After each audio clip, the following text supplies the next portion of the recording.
I'm opening with tonight is not necessarily a criticism. It's just an abject reality. And so listen up, okay, to this concept.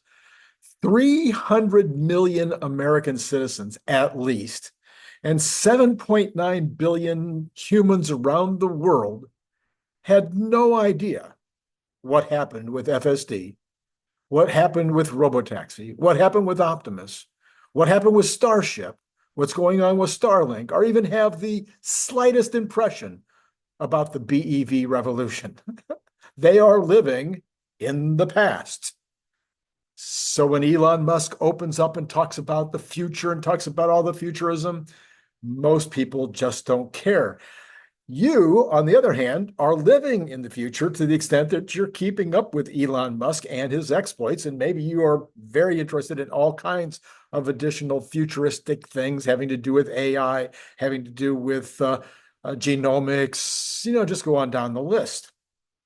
But the vast majority of people have no interest in the future at all. They are probably they're fearful of the future. They have no interest in the future, and they are potentially even resentful about the changes that might be coming that might mess up their rather poor, pathetic lives. And I'm not trying to be offensive when I say that, but the world is mostly made up of folks who will have no intention of optimizing their skills or opportunities. They're just getting by.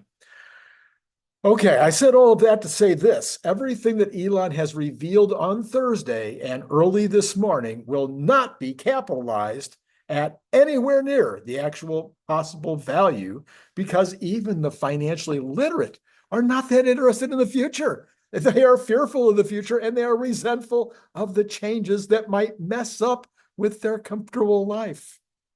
Eventually, however, the execution of all of these plans is going to turn into massive, massive amounts of revenue, profits, and stock valuations, as we have all witnessed time and time again, most recently with NVIDIA, Eli Lilly, Broadcom, and others. So it's just a matter of which day. It might be next week, it might be this time next year, but the timing is coming. Now, Tesla already has excellent valuations, and SpaceX has excellent valuations, but they're not anywhere close to what people should probably be paying for the stock right now based on what the future is going to unfold.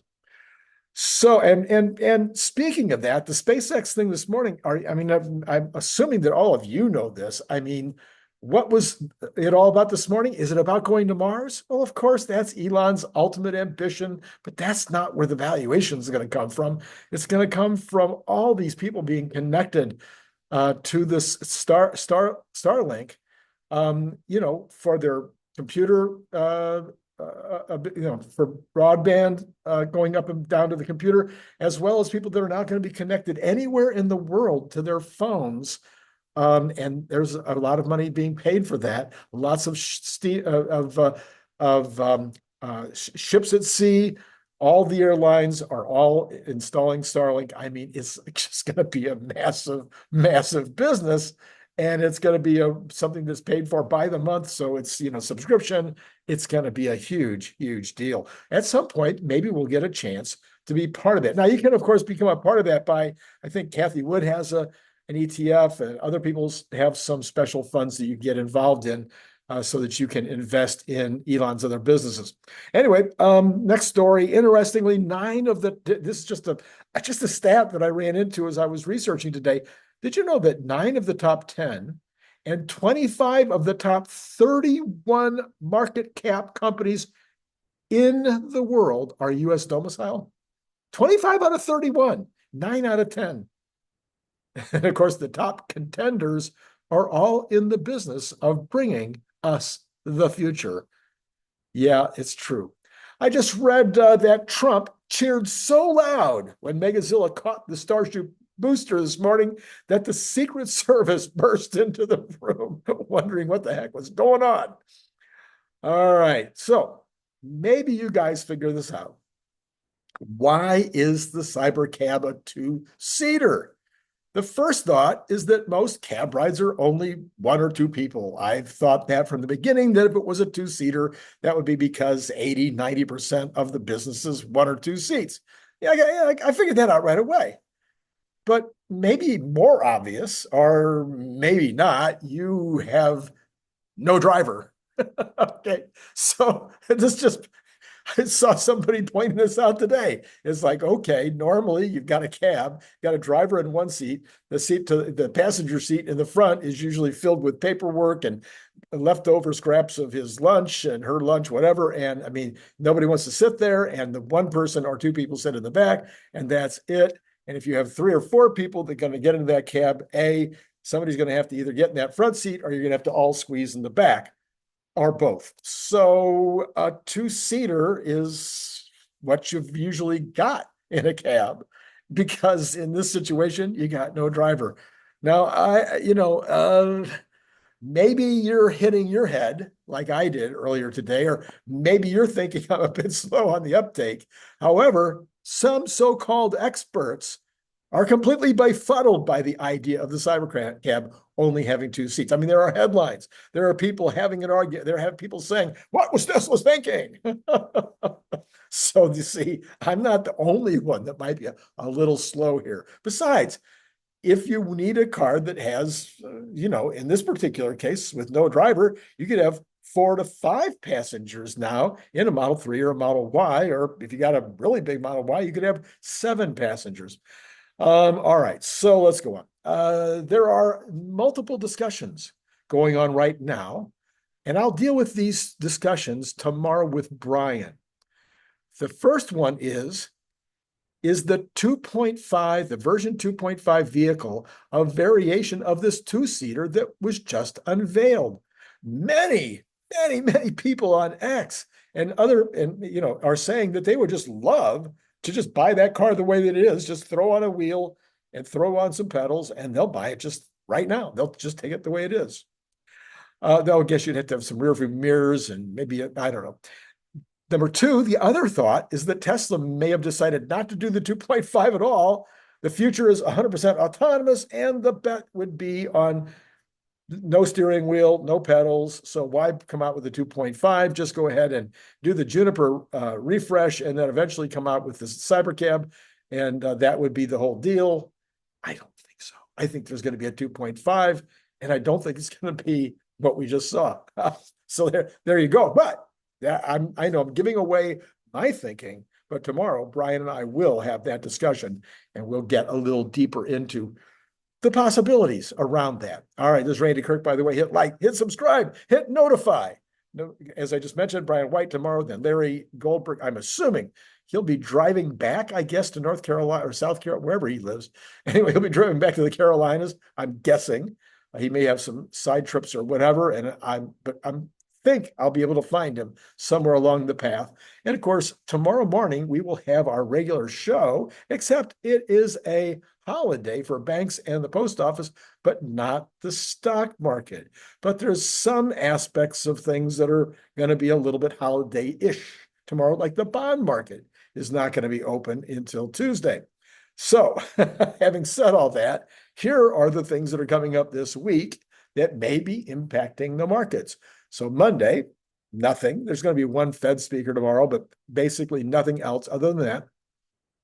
On Tuesday, you've got the Empire State Manufacturing Survey. So that'll be interesting. We'll look at that. Their project last month, it was up 11.5%. Remember that? We were just blown away. This month, assuming it's going to continue up 0.5%. That'll be quite, if it can continue up, that'll be surprising. I think, okay. Never mind. All right. So on Wednesday, we've got the import price index. Last month, it was down 0.3%. They're thinking it'll be down another 0.3%.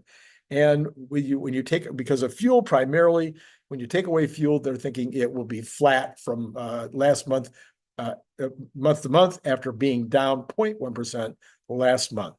I'm hearing some stories, though, that food prices worldwide are up. About 3%, 0.3%, I think, maybe. I'm also hearing that, anyway, container prices are still expensive. I don't know. We'll see what happens. All right. So on Thursday, we have initial jobless claims, of course. Last month with 258, that was a very high number. This week, they're thinking it'll drop back down to around 245, which would keep it kind of in the normal range. If that's true, then it will have no impact on the markets. U.S. retail sales on Thursday last month was up 0.1. This month, they're thinking U.S. retail sales will be up 0.3%. Wow. Then you take autos out of that, only up 0.1%. That was just that what we're seeing, of course, we've seen over and over again, is that auto sales continue to be soft. Philadelphia Fed manufacturing indexes that morning, it was up 1.7 last month. They're thinking it'll jump 2.9% this month. So somewhere they're getting the idea that manufacturing is going to be going up in the Northeast, both in New York and in Philadelphia. Then you've got that morning also industrial production. That was up 0.8% last month. That seemed to be some kind of combination of the automobile industry having problems in 2 months ago, 3 months ago, and then last month. Anyway, ultimately, there seemed to be a big up and down, and this might be back to normal, down just 0.1%. I have a feeling they haven't got a clue on that one. We'll see what happens on that. Capacity utilization, they're thinking will come in at 77.8 after being 78% last month. That is not the right direction. If you think that manufacturing is going up in New York and Philadelphia, why do you think that capacity utilization is going down? Okay. Business inventories last month, 0.4 up. They're thinking it'll be up another 0.3. As we've talked about before, that can be good or bad news. We'll see what the rest of the context is. And then we have the home builder confidence, getting back into some of the home builder numbers. And the home builder confidence number last month was 41, which is lousy.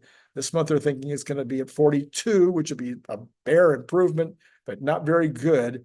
And I'm thinking that that's because we're not yet seeing the steady decline of the bond market and the rates, which means that we're not getting the rate cuts from the mortgage lenders. We're still sitting over 6%. And so they're probably predicting that home builders are going to be like, well, wait a minute. Are we going to is this going to happen or not? That's what I'm thinking they're talking about. So other housing information on Friday, we will get housing starts. Last month, it was 1.36 million. They're thinking it's going to drop to 1.34.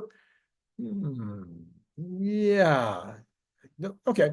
And then building permits going down from 1.48 to 1.44. So those three things, confidence and less starts and less permits, would all be along the same line. They would agree with one another. We'll see what happens with all of that. And then we have the Fed speaker, Christopher Waller, speaking on Friday at 12:10, in case you want to take all your money out of the market just before that. That would be Eastern time. Okay. Fox Business says this. These are okay. So next week, what we've got, of course, is lots of earnings calls starting out this week. And this is what Fox Business has to say. Financial Security Monitor report for the third quarter found that 55% of middle-income households now rate their personal financial situation negatively. And it is a 6-point jump from the previous survey. As we go into this election, we're seeing all kinds of negative stuff about the consumer, and it's making headlines, and that can't be helping Kamala. So, and her numbers are going way down, way fast. So maybe this is part of it. Maybe the consumer really is feeling like things are not great. Said for the first time in a year, a majority of middle-income households are feeling negatively about their personal finance, according to Glenn Williams at Primerica. In fact, the latest report represents the highest negative ratings we've seen since we began fielding the survey 4 years ago. Okay, it's a relatively new survey. Middle-income households' view of the economy has deteriorated too. So the low end is down, middle end is also down over the past 3 months. A significant majority, 73%, said they have a negative view of the nation's economic health, up 1 point from a prior reading. Yeah, so I'm still looking for the good news here in terms of how this economy is staying so buoyant and adding all these jobs, according to the U.S. government, and et cetera, et cetera. And talking about 3% GDP increase, I mean, I just don't see it. I don't know where it's coming from. All right. So now let's get to the earnings. I got ahead of myself a minute ago. We're going to be looking at a lot of banks, consumer staples, airlines, and at least one tech company. Here's a quick look at what's coming along this week. We got Bank of America coming out. And Citigroup, Goldman Sachs, all on Tuesday. Nothing on Monday because the holiday. And then we also have consumer staples. We got Johnson and Johnson on Tuesday also, and then United Airlines, and then from the health sector, United Health. So on Tuesday, we're going to get a really, really good reading of the economy going forward. This is going across significant amounts of the economy. We'll find out, airlines, are they projecting, increasing sales going into the fall and winter, which is normally, usually, well, end of November, of course, and all of December is, usually pretty good for the airlines, or at least some of them.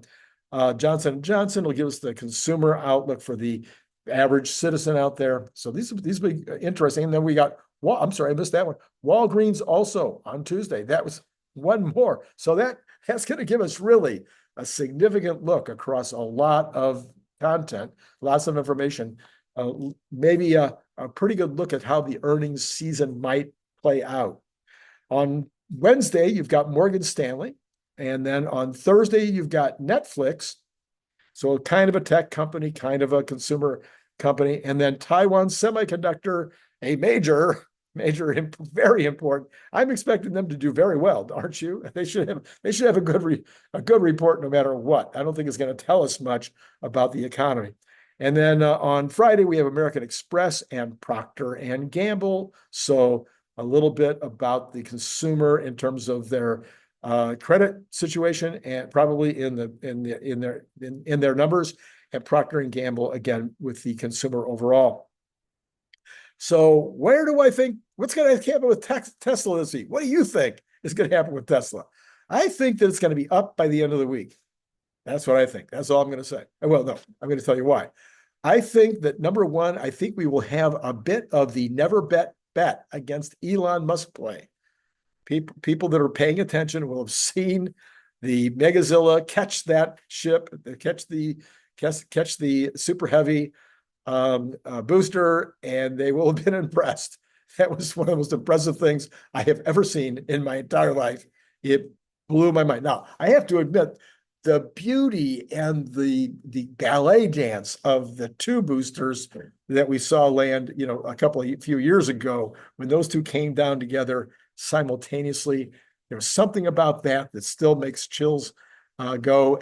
But this Megazilla catch with the big arms, it was so cool because it's coming down so fast, and then it's got to find its way over there. It looks like it might, overshoot and bump up against the landing tower, but it made it perfectly. It did amazing, and then to have the Starship, land in the ocean precisely where they intended to. The shield, the heat shield worked beautifully. I mean, fantastic voyage. I don't know if you're thinking about just how fast the implications for this are with regard to the cost of putting satellites into space, with regard to international travel eventually, maybe even sooner than we think. Point to point, Los Angeles to Hong Kong in 45 minutes, London to New York in 45 minutes. This is a crazy future that's coming up. Anyway, I also think there'll be some bargain hunting. So I think it could be some up, some down. Who knows? We might be down a little before we're up on Monday. Monday. It's because the stock market is open tomorrow. So we might see some back and forth all week, but ultimately, I think we are going to see an up week for Tesla. All right. Let's go to the bonds, which are not going to be open tomorrow, but for some reason, there's a pre-market. I don't understand that quite, but that's the situation. So we've got the 10-year is up just 0.2 of a basis point, but the 2-year is down 4.6. So that is a very good directionally. The 3-month down a bit, 0.2, but the 2-month is up 3.4. Yeah, I don't know. Okay, that's enough of that one. Let's go on to the oil. We've got oil down $1.35, $1.39 for Brent, about the same, about 1.79%. That is putting it at 74 and 77. So even with all the action that's going on in the Middle East, there's just so much oil out there. I know I keep telling you that. Natural gas down 1.48 at $2.59, a little bit under kind of the midpoint where it's been recently. Gold down $9.90 at $2,666.40. That is right in the middle of where it's been. Silver down a little bit, $31.39. Again, not much change here in any of these. I mean, they're down, up, but staying kind of in a range. Now, copper, that's a little different. It's down to $4.44, down 119 right now, but it's been just slowly but surely coming down over the last couple of weeks. The dollar is up against the Japanese yen, down against the euro, down actually 1.28 against the euro. So it's a little bit sort of a tad significant. Bitcoin giving up $274, back down to 62.7.